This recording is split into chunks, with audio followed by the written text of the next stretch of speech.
أشهد أن محمد رسول الله.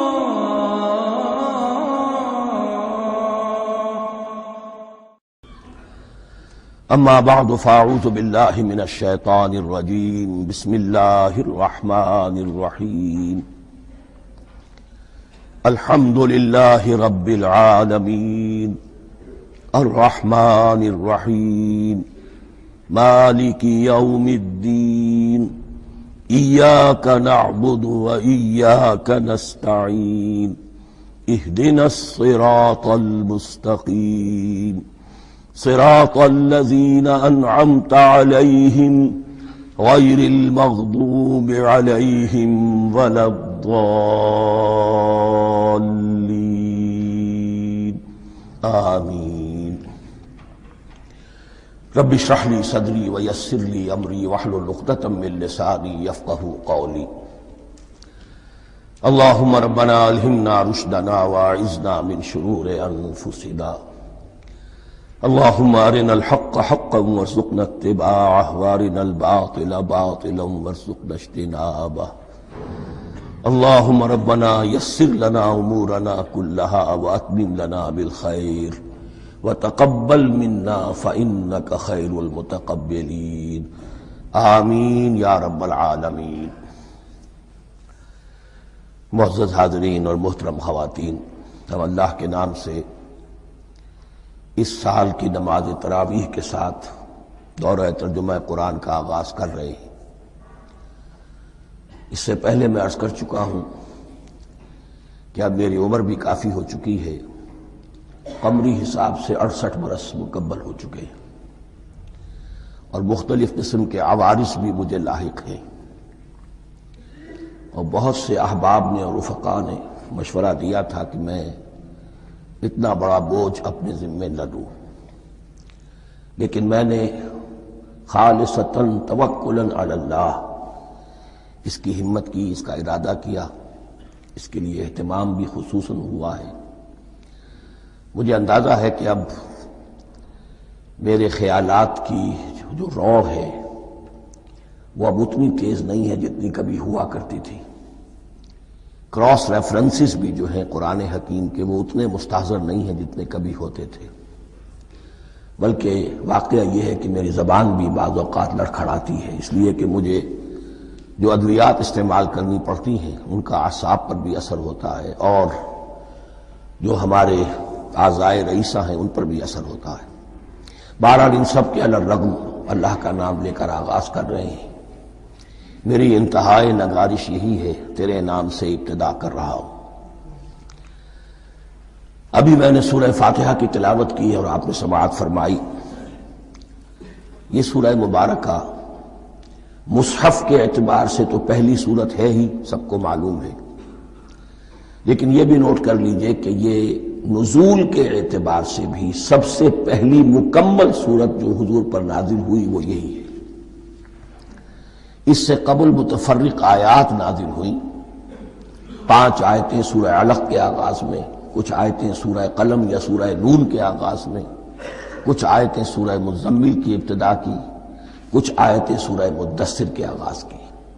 5ویں وحی تقریباً اس پر اجماع ہے کہ یہ سورۃ الفاتحہ کی ہے، اور یہ مکمل سورت ہے جو حضور پر نازل ہوئی۔ سورۃ الفاتحہ کے معنی ہوئے افتتاحی سورت، فتح یفتح کے معنی ہے کھولنا، مفتاح کنجی کو کہتے ہیں، چابی کو۔ تو یہ اوپننگ سورہ آف دی قرآن، قرآن حکیم کی افتتاحی سورت۔ ویسے جیسا کہ میں تعارف قرآن کے ضمن میں عرض کر چکا ہوں، عربوں کا یہ مزاج تھا کہ جس چیز سے انہیں خصوصی محبت ہوتی تھی اس کے بہت سے نام رکھتے تھے۔ اس کے بھی بہت سے نام ہیں۔ سورۃ الفاتحہ سب سے عام ہے، لیکن الکافیہ، الشافیہ، ام القرآن، اساس القرآن، کم سے کم یہ 4 نام تو میں سمجھتا ہوں کہ ہر مسلمان کو مزید معلوم ہونے چاہیے، اور بھی بہت سے نام ہیں۔ اس سورہ مبارکہ کی بالاتفاق و بالاجماع 7 آیتیں ہیں، اگرچہ ان کی ترتیب میں کچھ اختلاف ہے۔ ایک رائے، یہ رائے امام شافعی کی بھی ہے، اور بصرہ کے جو قراء تھے ان کی بھی ہے کہ آیت بسم اللہ بھی سورہ فاتحہ میں شامل ہے، اس کا جز ہے، وہ اس کو شامل کر کے پھر 7 آیتیں بناتے ہیں، تو آخری جنہیں ہم 2 آیتیں سمجھتے ہیں، صراط الذین انعمت علیہم غیر المغضوب علیہم ولا الضالین، وہ ان کے نزدیک ایک آیت ہے۔ تو گویا کہ نتیجہ یہ نکلا کہ آیتوں کی تعداد 7 ہی رہتی ہے۔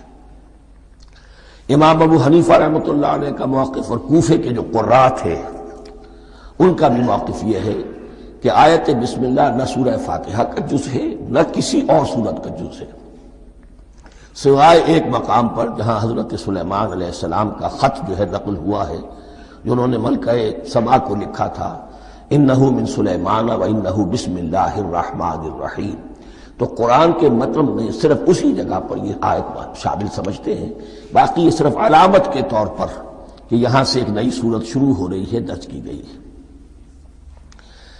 اس سورہ مبارکہ کو الصلاح قرار دیا گیا ایک حدیث میں، اس کا جو اسلوب ہے وہ دعا کا ہے، اور دعا کے ساتھ اس کی جو مناسبت ہے اور پھر اسی کی وجہ سے ہماری نماز کا یہ جزو لا ینفک بنا دیا گیا، بلکہ ایک حدیث جو میں آپ کو سناؤں گا اس میں اسی کو نماز قرار دیا گیا، الصلاح یہی ہے۔ ویسے وہ حدیث مبارک موجود ہے من لم یقرأ بفاتحۃ الکتاب لا صلاۃ لمن لم یقرأ بفاتحۃ الکتاب، جو شخص سورہ فاتحہ کی تلاوت نہیں کرتا اس کی کوئی نماز نہیں۔ اس کے حوالے سے بھی ہمارے ہاں 2 مسلک ہیں، ذکر صرف اس لیے کر رہا ہوں کہ آپ کے علم میں ہو، ان میں کوئی بنیادی فرق نہیں ہے، کسی بھی ایک رائے کا انسان قائل اور حامل ہو سکتا ہے بغیر اس کے کہ دوسرے کو بالکل غلط قرار دے، بلکہ یہ کہ اس کے لیے بھی گنجائش اپنے ذہن میں اور اپنے دل میں رکھے۔ تو ایک رائے یہ ہے کہ یہ میں کیا عرض کر رہا تھا، کوئی بھول گیا ہوں۔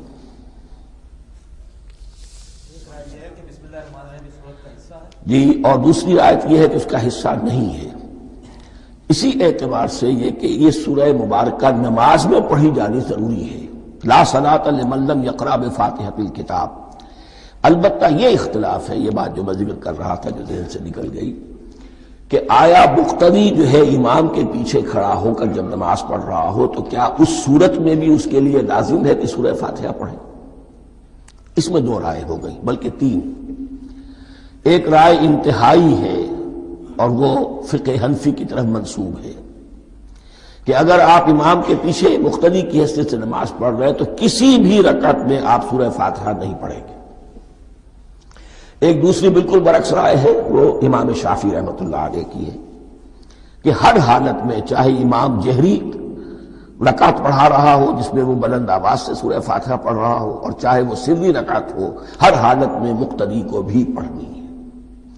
ایک تیسری رائے بین ہے، وہ امام مالک کی ہے رحمۃ اللہ علیہ، کہ جو سری رکعت ہے جس میں کہ امام بھی خاموشی سے پڑھ رہا ہے مقتدیوں کو بھی پڑھنی چاہیے، جو جہری رکعت ہے جس میں کہ امام بلند آواز سے پڑھ رہا ہے اس میں مقتدیوں کو خاموش رہ کر پوری توجہ جو ہے سننے پر صرف کر دینی چاہیے۔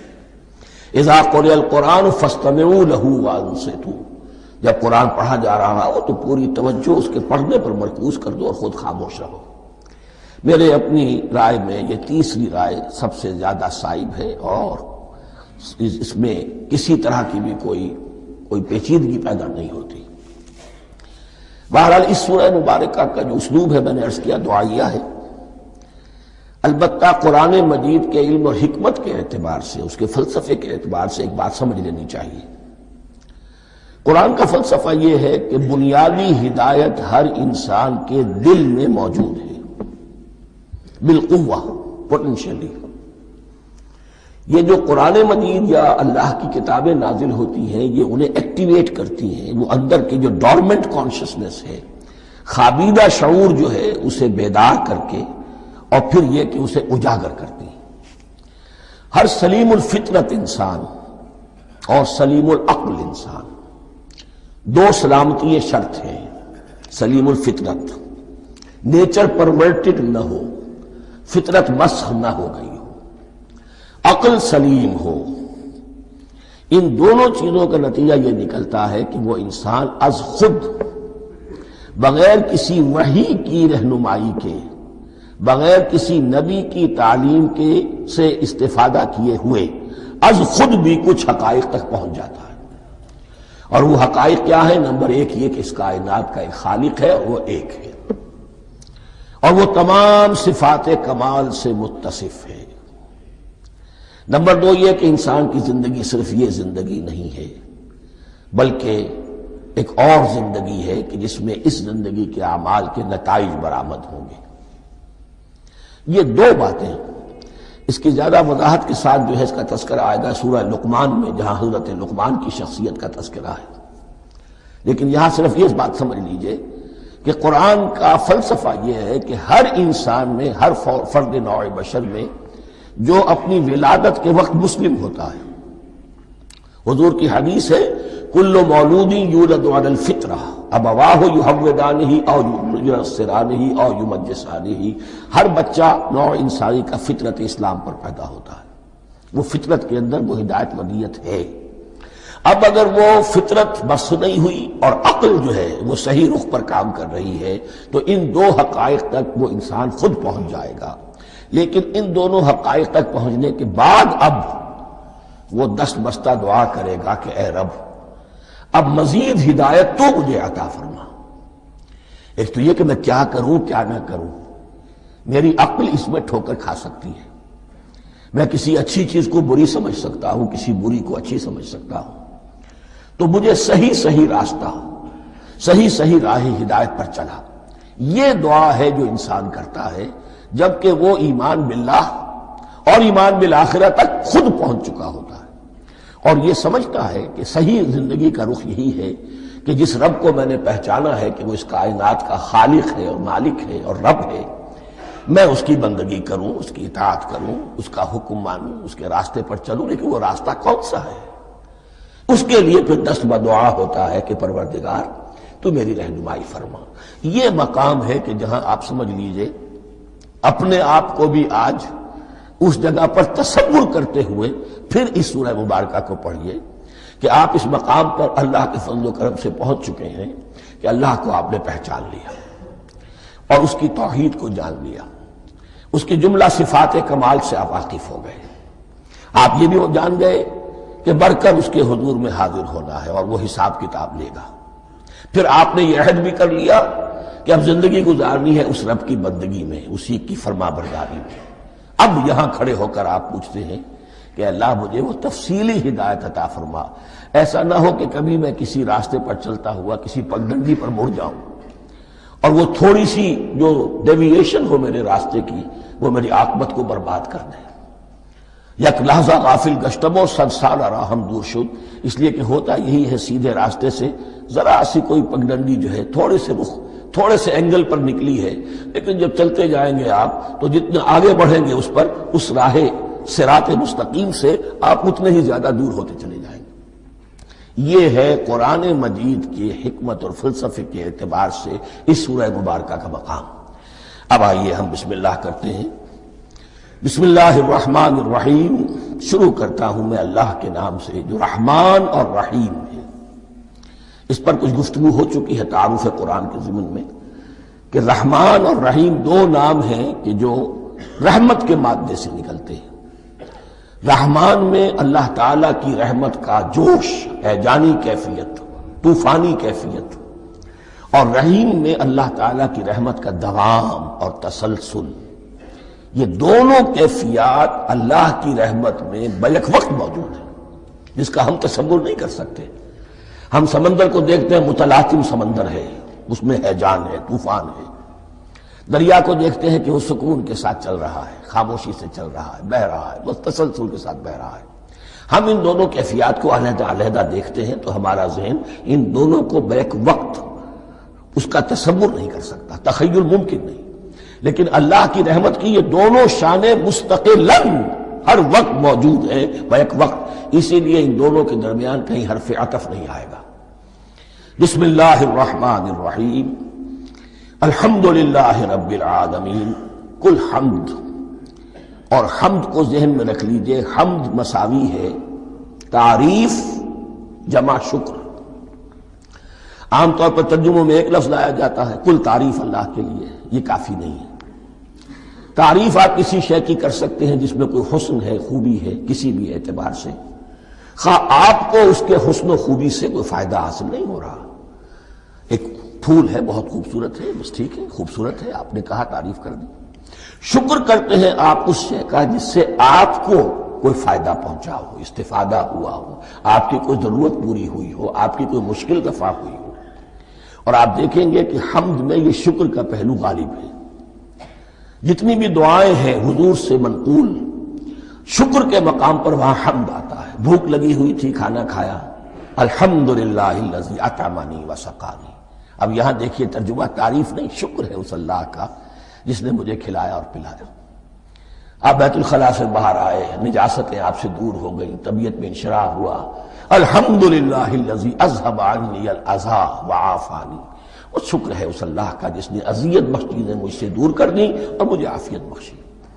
تو یہ الحمدللہ رب العالمین، اللہ تعالیٰ کا حسن و کمال اور حسن و جمال اپنی جگہ بھی اس انتہا کا ہے کہ جتنی تعریف اس کا حق ہے ہم کر ہی نہیں سکتے، لیکن اس کے احسانات اور انعامات ہم پر اتنے ہیں کہ ہم ان کو بھی گن نہیں سکتے۔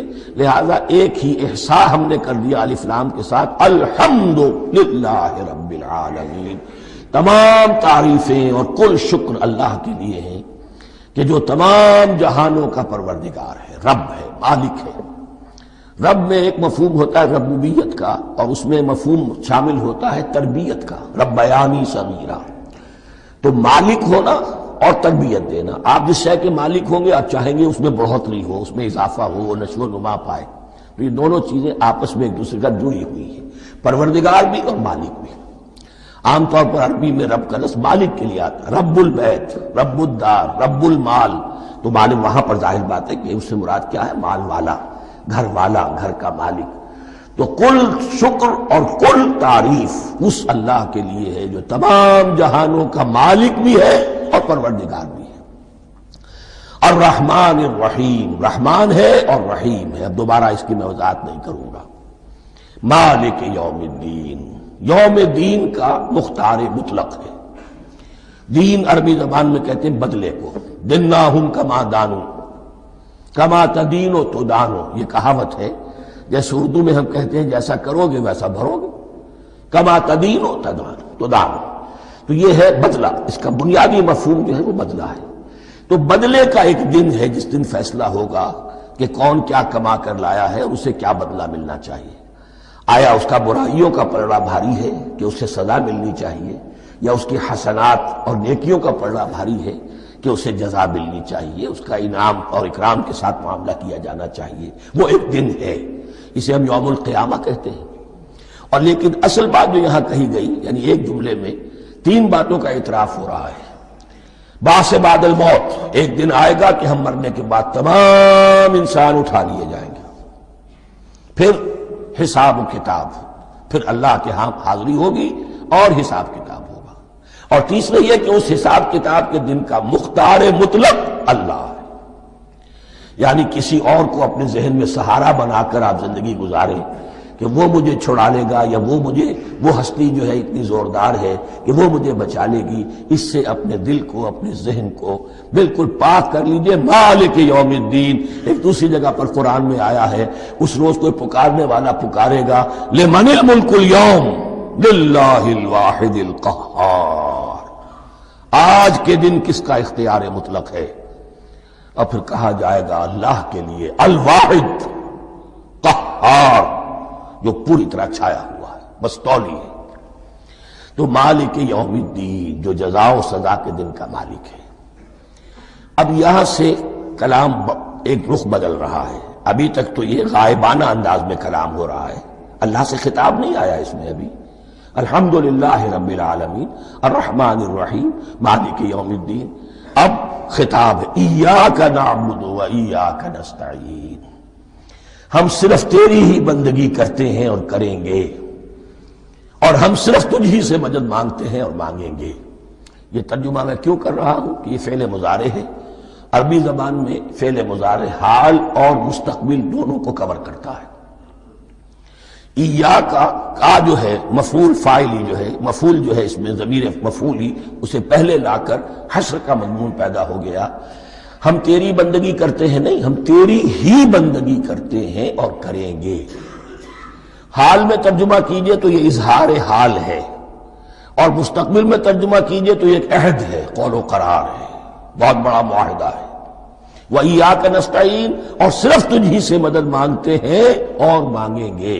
اس میں بھی حال کا ترجمہ اظہار حال، اللہ کرے کہ واقعی ہمارا حال وہی ہو، جب ہم یہ الفاظ کہتے ہیں تو واقعتاً ہم اس پر پورے اتر رہے ہوں کہ اسی کی بندگی کر رہے ہوں اور اسی سے ساری استعانت اور استمداد کر رہے ہیں۔ جہاں تک مستقبل کا تعلق ہے وہ پھر ایک عہد ہے۔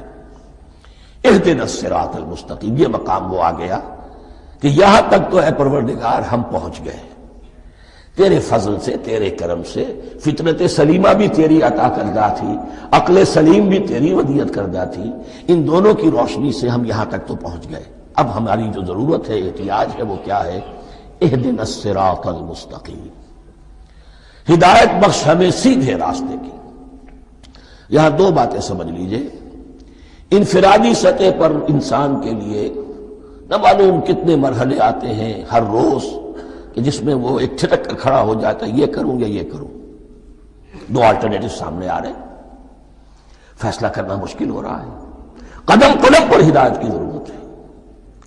اور اجتماعی طور پر نوع انسانی تین بڑے بڑے تمدنی مسائل میں واقعہ یہ ہے کہ تسلیم کر لیا جانا چاہیے کہ عقل انسانی اس کو راستہ نہیں دکھا سکتی۔ عام معاشرتی سطح پر مرد اور عورت کے درمیان حقوق اور اختیارات کا کیا توازن ہو، ناممکن ہے، انسان طے نہیں کر سکتا۔ انسان یا مرد ہے یا عورت ہے۔ عورت سوچے گی اپنے لحاظ، اپنے جذبات کا، اپنے خیالات کا لحاظ رکھے گی، مرد کے جذبات و احساسات کا اسے اس کا کوئی تصور ہی ممکن نہیں۔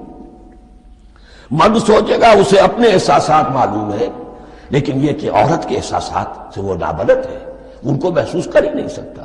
لا محالہ وہ اپنے بارے میں وہ جو بھی نظام بنائے گا اس میں وہ اپنی بالادستی رکھے گا۔ وہ تو ایک ہی ہستی ہو سکتی ہے کہ جو دونوں کی خالق ہے، مرد کی بھی عورت کی بھی، اور اس کو دونوں سے محبت ہے، دونوں کا خیر خواہ ہے، دونوں کا رب ہے، دونوں کو پروان چڑھانا چاہتا ہے۔ اسی طرح فرد اور معاشرہ یا ریاست، حکومت اور ریاست ہمیشہ یہ چاہتی ہے کہ سارے اختیارات ہمارے ہاتھ میں آ جائیں، ٹوٹلیٹیرین سوسائٹی ہو، بس ہم حکم دیں اور لوگ اس پر چلیں۔ افراد یہ چاہتے نہیں، ہمیں آزادی ہونی چاہیے۔ اب آپ دیکھیے کہ دنیا میں کتنے جھگڑے چلتے ہیں اسی پر، فریڈم فریڈم فریڈم۔ وہ فریڈم واقعتاً اپنی جگہ پر ایک شے ہے، افراد کی آزادی ہونی چاہیے، لیکن افراد کی آزادی اتنی نہ ہو جائے کہ وہ مادر پدر آزاد ہو جائے، کوئی قانون، کوئی قاعدہ، کوئی اخلاقی کوئی حدود اور قیود جو ہے ان کا پابند نہ رہے۔ تو اب کہاں ہے وہ نقطہ اعتدال کہ جس میں انسان کی انفرادی آزادی، انفرادی اختیار اور ادھر اجتماعی مصلحتیں جو ہیں ان کو بیلنس کیا جا سکے؟ انسان طے نہیں کر سکتا، صرف اللہ ہی اس کے لیے نظام دے سکتا ہے۔ تیسرا مسئلہ ہے سرمایہ اور محنت، اس میں کیا توازن ہو؟ سرمایہ اور محنت دونوں مل کر کچھ بنا رہے ہیں، کچھ پروڈیوس کر رہے ہیں۔ اب اس میں نفع جو ہوا ہے اس میں سرمایہ کا کتنا حصہ ہونا چاہیے اور لیبر کا کتنا ہونا چاہیے، کون طے کر سکتا؟ اس کے لیے بھی کہ ایسا نہ ہو کہ سرمایہ داری جو ہے آکاش بیل بن کر پورے معاشرے پر چھا جائے، اور غریب بیچارہ، مزدور بیچارہ، کاشتکار بیچارہ وہ گویا کہ چکی کے دو پارٹوں میں پس کر رہ جائے، اس کی کوئی حیثیت نہ رہ جائے۔ لیکن یہ کہ دوسری طرف اگر یہ کہ مزدور کا جو حق ہے اس سے زیادہ اس کو دے دیا جائے تو سرمایہ جو ہے وہ سکڑ جائے گا، شائی ہو جائے گا، وہ پھر میدان میں نہیں آئے گا۔ کیا کیا جائے؟ کون سا نقطہ عدل و اعتدال ہے؟ یہ تین مسائل ایسے ہیں، اہدنا الصراط المستقیم۔ تو یوں سمجھیے کہ ایک جو بنیادی ہدایت تھی، ایک اللہ کو پہچان لینا، یہ جان لینا کہ کل حسن و جمال اور تمام انعام و اکرام کا منبع اس کی ذات ہے، وہ رحمان ہے اور رحیم ہے، اور یہ جان لینا کہ مرنے کے بعد جی اٹھنا ہے، حساب کتاب ہے، فیصلہ ہوگا جزا و سزا کا، اور مختار مطلق اس دن کا اللہ ہے۔ پھر یہ عہد کر لینا ایاک نعبد و ایاک نستعین۔ اس کے بعد دعا، پروردگار ہمیں ہدایت پر قائم رکھ، ہماری ہدایت میں اضافہ فرما۔ اس ہدایت کے لفظ کو سمجھ لیجئے، بنیادی ہدایت، تفصیلی ہدایت، قدم قدم پر ہدایت، ہدایت پر ہدایت. والذین اہتدوا زادہم ہدی، جو لوگ ہدایت کے راستے پر آتے ہیں اللہ ان کی ہدایت میں اضافہ کرتا ہے. تو یہ قدم قدم پر ہمیں ہدایت کی ضرورت ہے اور مرحلہ وار ضرورت ہے.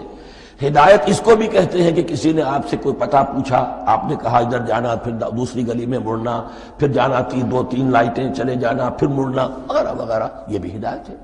نظری طور پر آپ نے بتایا ہے.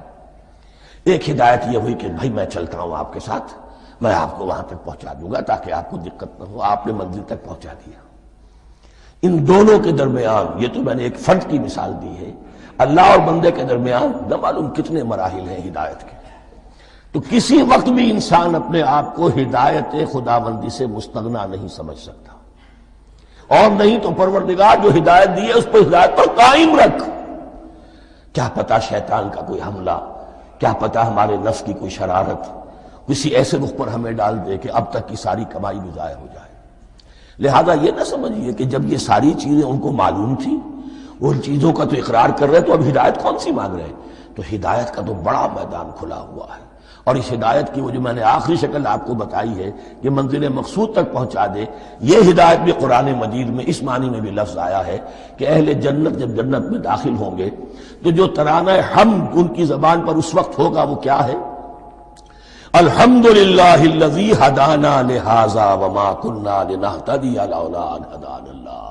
کل شکر اس اللہ کا جس نے ہمیں یہاں تک پہنچا دیا، ہدایت دی جہاں تک پہنچا دیا، اور ہم ہرگز نہ پہنچ پاتے، ہم ہرگز ہدایت یافتہ نہ ہو سکتے اگر اللہ ہی ہمیں ہدایت نہ دیتا. اہدنا الصراط المستقیم، سیدھا راستہ. صراط الذین انعمت علیہم، اب اس کی مزید وضاحت ہے. راستہ اس کا ان لوگوں کا جن پر تیرا انعام ہوا. یہ کون لوگ ہیں؟ اس کی وضاحت آپ کو ملے گی سورہ نساء میں. من یطع اللہ والرسول فاولئک مع الذین انعم اللہ علیہم من النبیین والصدیقین والشہداء والصالحین. 4 طبقات ہیں منعم علیہم جن پر اللہ کا انعام ہوا ہے. چوٹی پر انبیاء کرام، اس کے بعد صدیقین کرام، اس کے بعد شہداء عظام، اس کے بعد عام صالح مسلمان صالح ہو. یہ بیس لائن ہے. اس سے اوپر کا درجہ شہداء کا ہے، اس سے اوپر کا درجہ صدیقین کا ہے، اور پھر اس سے اوپر کا درجہ انبیاء کا ہے. انبیاء میں سے پھر وہ بھی ہوتے ہیں کہ جو اولو العزم میں من الرسل ہیں. لیکن یہ 4 طبقات ہیں، ان کے راستے پر ہمیں چلا. غیر المغضوب علیہم ولا الضالین، جو مغضوب علیہم نہیں ہوئے، جن پر تیرا غضب نہیں ہوا. اور غضب ہوتا ہے ان پر کہ جو ہدایت کے واضح ہونے کے بعد ہدایت کو ترک کر دیں، وہ ہے مغضوب علیہم. جنہیں ہدایت مل گئی ہو، ہدایت کو پہچان لیا ہو، پھر اپنی شرارت نفس کی وجہ سے، اپنی نفسانیت کی وجہ سے، اپنے تکبر کی وجہ سے، اپنے حسد کی وجہ سے وہ اس حق کو رد کر دیں، اس کو ترک کر دیں. ان پر اللہ کا غضب آتا ہے. اور اس میں اس کی بہت بڑی مثال تاریخ کے اعتبار سے یہودی ہے. اللہ نے انہیں ہدایت دی، کتابیں عطا کی، تورات، انجیل، زبور، سینکڑوں نبی ان میں مبعوث کیے. 1400 برس تک نبوت کا تار ٹوٹا ہی نہیں، مسلسل. ابتدا میں بھی 2 نبی، موسیٰ اور ہارون، اور اختتام پر بھی 2 نبی، عیسیٰ اور یحییٰ علیہ السلام. اور ان کے مابین کوئی لمحہ نہیں آیا ہے تاریخ بنی اسرائیل میں جبکہ کوئی نہ کوئی نبی موجود نہ ہو. لیکن انہوں نے اپنی شرارت نفس کی وجہ سے ہدایت تورات سے بھی منہ موڑا، اور پھر سب سے بڑی بات یہ کہ ہدایت محمدی سے، ہدایت قرآنی سے بھی صلی اللہ علیہ وسلم منہ موڑا. وہ ہے مغضوب علیہم ولا الضالین، اور نہ ہی گمراہ ہوئے. یہ لفظ جو آتا ہے عربی زبان میں گمراہ کا بھی ہے اور تلاش حق میں بھٹکنے والے کا بھی ہے. ایک وہ شخص ہے جس پر حق ابھی واضح نہیں ہوا، وہ تلاش میں ہے، اس کے لیے بھی ضال کا لفظ آئے گا. اسی طرح کوئی شخص کسی کے عشق اور محبت میں ایسا ہو جائے، دیوانہ ہو جائے، اس کو بھی ضال کہتے ہیں. یعنی اس کے اوپر جذبات کا اتنا غلبہ ہو گیا ہے کسی کی محبت اور عشق کی بنا پر. تو حضور کے لیے یہ لفظ آیا ہے وَوَجَدَكَ ضَالًّا فَهَدَىٰ، اور یہ تو سورۃ الضحیٰ ہے، اکثر بیشتر لوگوں کو یاد ہوگی۔ تو یہ جو ضال کا لفظ ہے اس میں سمجھ لیجئے ضروری نہیں ہے کہ وہ گمراہ ہو، بلکہ وہ بھی کہ جو ابھی راہ ہدایت کی طلب میں اس کے حصول کے لیے اس کی تلاش میں کوشاں ہیں، اور وہ بھی کہ جو کسی مغالطے کی وجہ سے حق سے منحرف ہو جائے۔ یہ بھی جان لیجئے کہ ایک ہے بدنیتی، تکبر، حسد، حق کو جان کر پہچان کر رد کر دینا یا چھوڑ دینا یا ترک کر دینا، ایک ہے کسی غلطی میں، کسی جذبات کے اندر آ کر، کسی غلو کے اندر مبتلا ہو کر اور حق سے منحرف ہو جانا۔ اس کی جو سب سے بڑی مثال ہے وہ نصارہ ہے، عیسائی ہے۔ حضرت مسیح کو انہوں نے مانا لیکن غلو کیا، یہ لفظ آئے گا آگے، لا تغلو فی دینکم، اپنے دین میں غلو نہ کرو۔ جیسے ہمارے ہاں بھی بعض لوگ ہیں جو حضور صلی اللہ علیہ وسلم کی تعریف میں، حضور صلی اللہ علیہ وسلم کے ساتھ اپنی محبت کے اظہار میں غلو کر جاتے ہیں۔ یہ انتہا درجے کو ہو گیا تھا حضرت مسیح علیہ السلام کے ماننے والوں میں، اور اس کی بنا پر انہوں نے تثلیث کا عقیدہ ایجاد کر لیا اور حضرت مسیح علیہ السلام کو اللہ کا بیٹا بنا دیا۔ تو اس کی سب سے بڑی مثال ضالین کی اس اعتبار سے کہ ہدایت پانے کے بعد کسی بدنیتی سے نہیں بلکہ کسی اچھے جذبے میں غلو کی وجہ سے رسول سے محبت کرنا تو اچھا جذبہ ہے، لیکن یہ محبت بھی ایک حد میں رہنی چاہیے۔ غلو کرے گی تو ظاہر بات ہے کہ اس کے بعد وہ گمراہی کی طرف لے جائے گی۔ تو یہ ہے اس سورہ مبارکہ کا ترجمہ، اور اس کے بعد آخر میں آمین کہنا یہ مسنون بھی ہے، کہنا چاہیے۔ البتہ اختلاف یہاں بھی صرف اتنا ہے کہ نماز میں جب آپ امام کے ساتھ ہیں، وہ اگر جہری قرات کر رہا ہے تو آیا اس کے بعد آپ کو بھی بالجہر کہنا ہے آمین یا نہیں کہنا، یہ اختلاف ہے، ان میں کوئی فرق واقع نہیں ہوتا۔ یہ چیز متفق علیہ کہ کہنا ہے آمین، بلکہ یہ آمین تو یہودیوں میں ہے، یہ آمین جو ہے یہ عیسائیوں میں بھی ہے۔ ان کی بھی جو پریئر، لارڈس پریئر ہے، اس کے بعد آمین، وہ آمین کہتے ہیں، وہ فرق، وہ لفظ ایک ہی ہے۔ اس لیے کہ عبرانی زبان اور عربی زبان، یا تو ہم یہ کہہ سکتے ہیں کہ دونوں بہنیں ہیں، کوئی ایک مشترک زبان تھی ان کی ماں جس کی یہ دو بیٹیاں ہیں، اور یا یہ کہنا پڑے گا کہ عربی زبان کی ماں جو ہے وہ عبرانی زبان ہے۔ بہرحال بڑا قریبی رشتہ عربی کا اور عبرانی کا ہے، اس اعتبار سے وہ آمین۔ اب آپ کو معلوم ہے ہم السلام علیکم وہ کہتے ہیں، وہ سلام کہتے ہیں، فرق کیا ہے؟ وہ تو تلفظ کا فرق ہے۔ اسی طریقے سے اور بہت سے الفاظ ہیں، میں بعد میں بتا۔ اب میں اس سورہ مبارکہ کے بارے میں خاص حدیث آپ کو سنانا چاہتا ہوں، اور اسی سے در حقیقت جو امام ابو حنیفہ کا موقف ہے رحمۃ اللہ علیہ، اس کی حقانیت مزید مبرہن ہو جائے گی۔ یعنی کیا کہ آیت بسم اللہ سورہ فاتحہ کا جز نہیں ہے، سورہ فاتحہ الحمدللہ رب العالمین سے شروع ہوتی ہے۔ وہ میں آپ کو بتانا بھول گیا کہ جن کے نزدیک یہ سورت کا جز ہے وہ پھر جہری قرات میں بسم اللہ الرحمن بھی بلند آواز سے کہیں گے، اور جن کے نزدیک یہ سورہ فاتحہ کا جز نہیں ہے وہ نہیں کہیں گے، وہ الحمدللہ رب العالمین سے قرات کریں گے۔ تو کوئی فرق نہیں ہے بنیادی۔ یہ حدیث جو ہے یہ مسلم شریف میں ہے اور حدیث قدسی ہے۔ اس کے راوی حضرت ابو ہریرہ ہے رضی اللہ تعالی عنہ، اور اس حدیث نے اس سورت کے مضامین کا نہایت عمدہ تجزیہ کر دیا ہے۔ حدیث کے الفاظ سن لیجئے، قسمت الصلاۃ بینی و بین عبدی نصفین۔ اللہ تعالیٰ فرما رہے ہیں، حدیث قدسی ہے، میں نے نماز کو، صلاۃ کو اپنے اور اپنے بندے کے درمیان آدھا آدھا تقسیم کر لیا۔ فنصفها لی ونصفها لعبدی، اس کا نصف جو ہے وہ میرے لیے ہے اور نصف جو ہے وہ میرے بندے کے لیے ہے۔ ولعبدی ما سأل، اور جو میرے بندے نے مانگا میں اسے دوں گا، میرا وعدہ ہے یا میں نے اسے دیا۔ اس کے بعد اس کی تفصیل آتی ہے، اذا قال العبد، جب بندہ کہتا ہے الحمدللہ رب العالمین، قال اللہ حمدنی عبدی، جب بندہ کہتا ہے الحمدللہ رب العالمین، اللہ فرماتا ہے میرے بندے نے میری حمد کی۔ وَإِذَا قَالَ الرَّحْمَٰنِ الرَّحِيمِ قَالَ اللَّهُ اثْنَىٰ عَلَيَّ عَبْدِي، جب بندہ کہتا ہے الرحمن الرحیم، اللہ فرماتا ہے میرے بندے نے میری ثنا کی۔ وَإِذَا قَالَ مَالِكِ يَوْمِ الدِّينِ قَالَ اللَّهُ تَعَالَىٰ مَجَّدَنِي عَبْدِي، میرے بندے نے میری تمجید بیان کی، میری بزرگی بیان کی۔ اب یہ 3 آیتیں ہو گئیں، تینوں میں اللہ کی حمد ہے، ثنا ہے، تمجید ہے. یہ 3 آیتیں خالص اللہ کے لیے ہو گئی. اب چوتھی آیت آئی، ایاک نعبد و ایاک نستعین. اس کے بارے میں جب بندہ کہتا ہے اذا قال العبد ایاک نعبد و ایاک نستعین، قال اللہ تعالی ھذا ما بینی و بین عبدی ولعبدی ما سأل. یہ میرے اور میرے بندے کے درمیان ہے.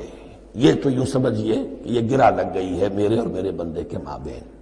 اس نے مجھ سے قول و قرار کیا ہے، اس نے میری بندگی کا اعتراف کیا ہے، اس نے تسلیم کیا ہے کہ میری ہی بندگی کرتا ہے اور کرے گا، اور مجھ سے مدد چاہیے ہے. ھذا ما بینی و بین عبدی، یہ معاہدہ ہے. معاہدہ 2 فریقوں کے مابین ہوتا، یہ میرے اور میرے بندے کے مابین ہے. وَلِ عَبْدِي مَا سَأَلَ، اور میں نے اپنے بندے کو دیا جو اس نے مانگا. وہ میری مدد چاہتا ہے، میری مدد اس کے شامل حال رہے گی. فَإِذَا قَالَ، اور جب بندہ کہتا ہے اهْدِنَا الصِّرَاطَ الْمُسْتَقِيمَ صِرَاطَ الَّذِينَ أَنْعَمْتَ عَلَيْهِمْ غَيْرِ الْمَغْضُوبِ عَلَيْهِمْ وَلَا الضَّالِّينَ، قال اللہ تعالی ھذا لعبدی ولعبدی ما سأل. یہ 3 آیتیں یہ میرے بندے کے لیے. اهدنا الصراط المستقیم، اسی صراط مستقیم کی وضاحت ہے مثبت. صراط الذین انعمت علیہم، اسی صراط المستقیم کی وضاحت ہے منفی انداز میں غیر المغضوب علیہم ولا الضالین. یہ سب میرے بندے کے لیے ہے اور میں نے اپنے بندے کو دیا جو اس نے مانگا. اس کو میں نے ایک مرتبہ یہ ترازو کی شکل میں اس کو لکھوایا تھا. دیکھیے یہ ایاک نعبد و ایاک نستعین، یہ ہے وہ ترازی کی وہ ڈنڈ. واو جو ہے ایاک نعبد و ایاک نستعین، واو جو ہے گویا کہ وہ مٹھ ہے جس سے کہ ترازو کو پکڑا جاتا ہے. ادھر ایک پلڑا ہے جس کی 3 آیتیں ہیں، الحمدللہ رب العالمین الرحمن الرحیم مالک یوم الدین. اس کا نتیجہ کیا نکلا؟ ایاک نعبد.